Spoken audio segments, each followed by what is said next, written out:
Hi everybody. Today we are going to discuss about the thermal injuries. देखिए thermal injuries means होता है temperature की वजह से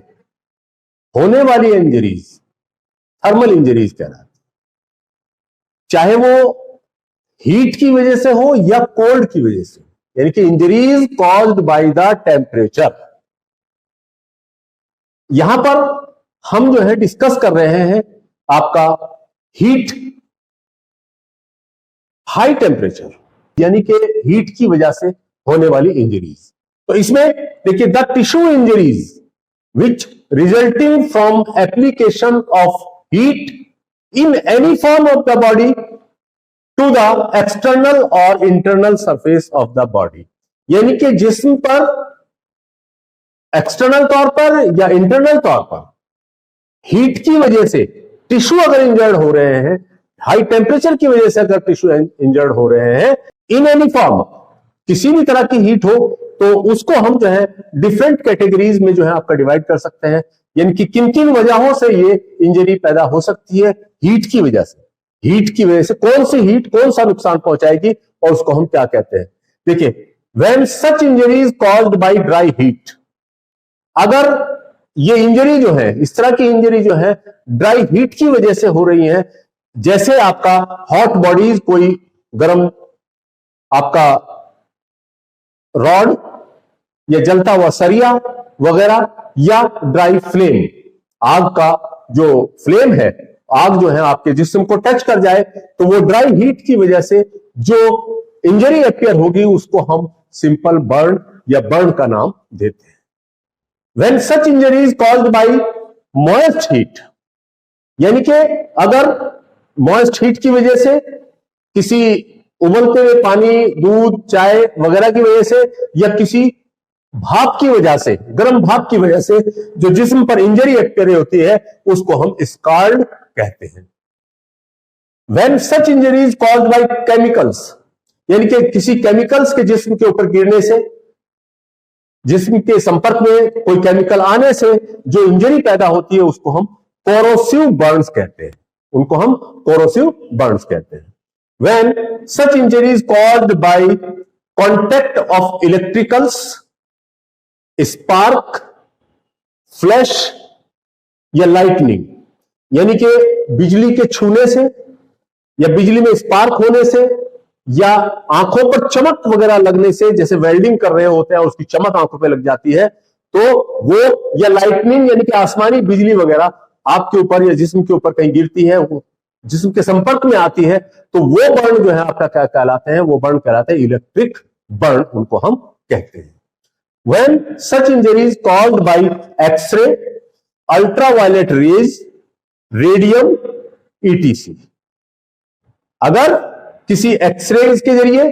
या सूरज की किरणों के जरिए या रेडियम वगैरह के जरिए जिस्म पर या टिश्यूज पर जो इंजरी अपियर होती है उसको हम आपका रेडिएशन बर्न का नाम देते हैं। Varieties of burn, external appearance of burn vary according to the nature of substance by which produced them, यानी कि वो इंजरीज यानी कि वैरायटी जो है वो डिपेंड करती है उस हीट के ऊपर कि किस तरह की हीट आपके जिस्म से टच हुई है या किस तरह की हीट के जरिए वो इंजरी पैदा हुई है और वो कितने वक्त तक आपके जिस्म से छुई, यानी कि इसमें टाइमिंग भी मैटर करता है। तो वो जिस इंस्ट्रूमेंट से या जिस सब्सटेंस के जरिए इंजरी अपियर हो रही है उसी के ऊपर आपका वेराइटीज ऑफ बर्न डिपेंड करती है। जैसे नंबर 1, हाईली हीटेड बॉडी और मेल्टन मेटल्स, अगर कोई बहुत ज्यादा गर्म जो है लोहे की रॉड वगैरह या कोई भी मेटल जो है बहुत ज्यादा गर्म हुआ है या पिघलता हुआ आपका मेटल आपके जिस्म के संपर्क में बहुत कम वक्त के लिए, यानी कि क्षणिक, बहुत स्लाइटली, बहुत बस पास से जैसे गुजर जाए, तो उस सूरत में क्या होगा, when slightly touched produced blisters and reddening, यानी कि वहां पर आग जो है, वहां पर जो हीट है वो बहुत ज्यादा तेज हीट है, बहुत ज्यादा जो है आपका गर्म वो मेटल हुआ है, तो वो अगर आपकी स्किन से क्षणिक भी छू जाए, हल्का सा भी छू जाए तो वो वहां पर जो है आपका रेडनिंग पैदा कर देगी और उस हिस्से पर जो है आपका ब्लिस्टरिंग जो है आपका यानी कि छाले वगैरह डाल देती है। और अगर वो चीज थोड़े से वक्त के लिए आपके जिस्म से टच हो जाए तो वो वहां की स्किन को पूरी तरह से चेयर्ड कर देती है, स्किन को नंगा कर देती है और वहां के बाल जो होते हैं, हेयर्स जो है वो झुलस जाते हैं और ऐंठ से जाते हैं, जैसे करली बाल होते हैं उस तरह की पोजीशन वहां पर देखने को मिलती है अगर वो कुछ समय के लिए बहुत तेज जो है गर्म चीज जो है आपके जिस्म से छू जाए। इफ प्रोड्यूस्ड बाय फ्लेम, अगर आग की फ्लेम के जरिए वहां पर जल रहा है तो वहां पर क्या होगा, वहां पर सिंजिंग ऑफ हेयर यानी कि वहां के बाल जो है झुलस जाएंगे। ब्लैकनिंग ऑफ द स्किन और रोस्टेड पैचेस यानी कि वो एरिया जो है रोस्ट हो जाएगा तो वहां पर पैचेस फॉर्म हो जाते हैं और ब्लिस्टर्स जो है वो देखने को मिल सकते हैं। वेसिकेशन में और मे नॉट बी प्रोड्यूस्ड, छाले पड़ भी सकते हैं और नहीं भी पड़ सकते हैं। और इसके साथ साथ डीप पार्ट में भी अफेक्टेड, उसके नीचे के पार्ट भी जो है वो आपका अफेक्टेड हो सकते हैं। If burn caused by kerosene या पेट्रोल, अगर पेट्रोल के जरिए या केरोसिन ऑयल के जरिए बर्न हो रहा है तो वहां पर बर्न ज्यादा सीवियर होगा और वहां पर कालिक सी हो जाती है यानी कि सूटी ब्लैकनिंग हो जाती है, कालिक से पूछ जाती है और उसके अंदर से उसकी अडर आती है, कैरेक्टरिस्टिक अडर, यानी कि केरोसिन है तो केरोसिन की अडर, पेट्रोल है तो पेट्रोल की अडर वहां पर आती है। If bye explosion in mines और गन पाउडर्स, यानी कि कोयले की खान वगैरह में एक्सप्लोजन का हो जाना या आपका गन पाउडर,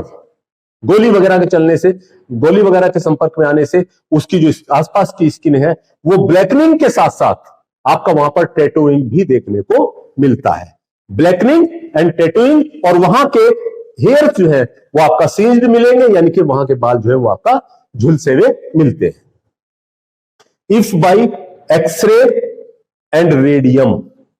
एक्सरेज के जरिए, रेडियम के जरिए अगर इंजरी हो रही है तो वहां पर रेडनेस टू डर्मेटाइटिस यानी कि लाल होने के साथ साथ वहां की स्किन के ऊपर इन्फ्लामेशन भी आ जाती है, स्वेलिंग भी आ जाती है और शेडिंग हेयर, वहां के बाल जो है वो गिर जाते हैं, उस एरिया के बाल जो है आपका गिर जाते हैं। और इफ सीवियर एक्सपोज्योर, अगर बहुत ज्यादा देर तक उसके संपर्क में रहा है तो वहां पर वेसिकल्स फॉर्म हो जाते हैं या आपका पस्ट्यूल्स यानी कि घमोरी टाइप जो है वहां पर फॉर्म हो जाती है। इफ बाई अल्ट्रावायलेट रेज, अगर सूरज की किरणों से ऐसा हो रहा है तो वहां पर आपका एरिज्मा होगा यानी कि वहां की स्किन जो है वो आपका एरिया, जिस एरिया पर इफेक्ट हुआ है, जिस एरिया पर जो है वो वहां पर रेज पड़ी है वो एरिया जो है एरिज्म हो जाएगा यानी कि लाल सुर्ख हो जाएगा और वहां पर जो है छोटे छोटे एक्जिमेटस आपका डर्मेटाइटिस दिखाई देगी यानी कि एक ही साइड पर जगह जगह छोटे से घमोरिया टाइप होंगी और वो बहुत सारी तादाद में होंगी, वो उनको हम एक्जिमेटस स्टोमेटाइटिस कहते हैं, तो वो वहां पर फॉर्म हो सकती है। इफ बर्न फ्रॉम कोरोसिव्स, अगर किसी केमिकल्स वगैरह की वजह से बर्न हुआ है, किसी केमिकल फेंक दिया गया है बॉडी के ऊपर या आपने उसके संपर्क में आया है आपकी बॉडी, तो उसकी वजह से आपका किस तरह से निशान होंगे यानी कि अल्सरेटेड पैचेस, वहां पर पैचेस जो है वो आपका अल्सरेटेड हो जाएगा यानी कि उनके ऊपर जख्म बन जाएगा और वहां पर स्लफ हो जाता है क्योंकि आसपास के जो टिश्यूज से जो फ्लूइड है वो रिस्क बाहर आता है और वहां पर गंदगी सी हो जाती है, स्लफ हो जाता है। और यूजुअली फ्री फ्रॉम ब्लिस्टर्स, आमतौर पर देखना आता है उसके आसपास जो है वो आपका ब्लिस्टर्स नहीं मिलेंगे और हेयर भी नॉट सीज्ड, हेयर भी वहां पर नहीं झुलसते। तो ये था आपका varieties of burn. Next video में हम डिस्कस करेंगे आपका degree of Burns. Degree of burn it will be discuss in next video. ये था हमारा आज का लेक्चर थर्मल इंजरीज। अगर इसमें से कोई सवाल आपके जहन में आ रहा है तो आप हमारे कमेंट बॉक्स में डाल सकते हैं, और अगर ये वीडियो आपको पसंद आया हो तो लाइक शेयर सब्सक्राइब जरूर कीजिए। थैंक्स।